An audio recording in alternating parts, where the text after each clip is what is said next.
Hey, Sylvia Gorenszach here, and I am here to show you how to do a nail build. So I had the unfortunate occurrence of planting a few tomato plants, and not only did I break this nail once, but twice, and then I banged it again. So it's really short, and I don't want to sacrifice the length of the other ones to match, so I'm going to build this nail using a bendable, formable nail form that I just got online, Clearly Frisky, and the nail file. So let's get right to it. So with this nail form, what you want to do is get your nail, or hopefully you have a little bit of a nail length. If you don't, it's going to be a little bit more challenging. So I have a little bit of a nail length here, and put the nail form underneath.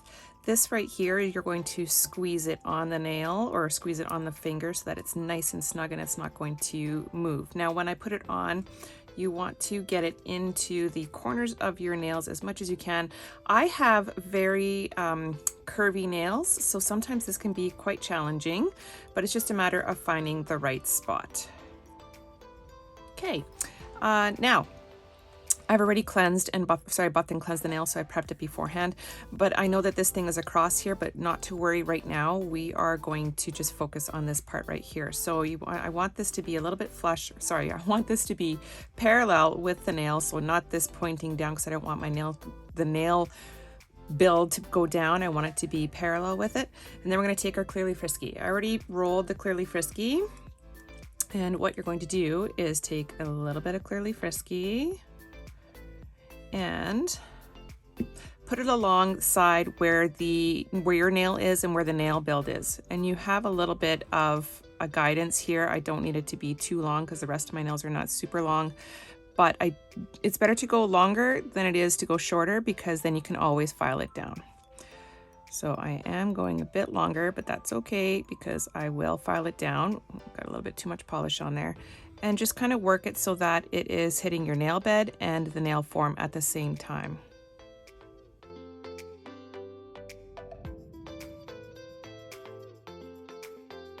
Okay, so now when I look at it from this perspective, you can see that it kind of goes like there's no big divot between my nail and the nail form, and go moving all the way around. Looks pretty good. So now we're going to do a full cure underneath the lamp.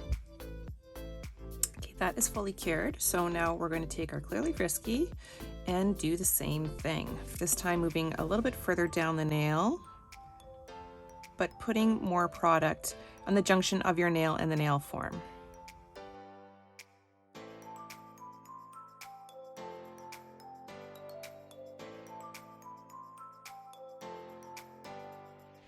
Just giving it another look to make sure that the polish is level and there's no divots, and we're going to give that a full cure as well.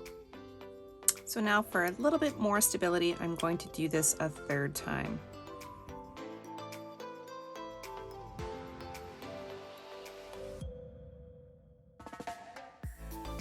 Let's give that a full cure. Okay, now it's time to get this off. So we're first going to open this up, and you just want to bend this and try to get the polish lifted off. And I'm just sliding my other thumbnail underneath, bending it, and it's just going to peel off. Now there is the nail. I know it doesn't look like much, but now we're going to use our file and shape this puppy. Now normally I would say if it's your regular nail, you file from the outside towards the middle so that it prevents peeling, but with this one you don't have to, because it's not essentially your real nail, right? It's just some polish. So just file to shape for your desired shape.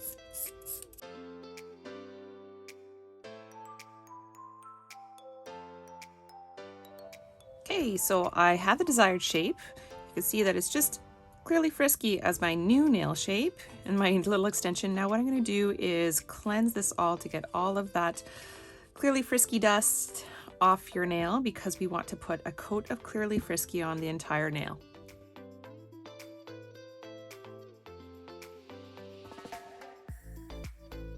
And we'll give that a full cure. And the nail build is complete. Be sure to follow me for more tips and tricks, and thanks for tuning in. Ciao, ciao.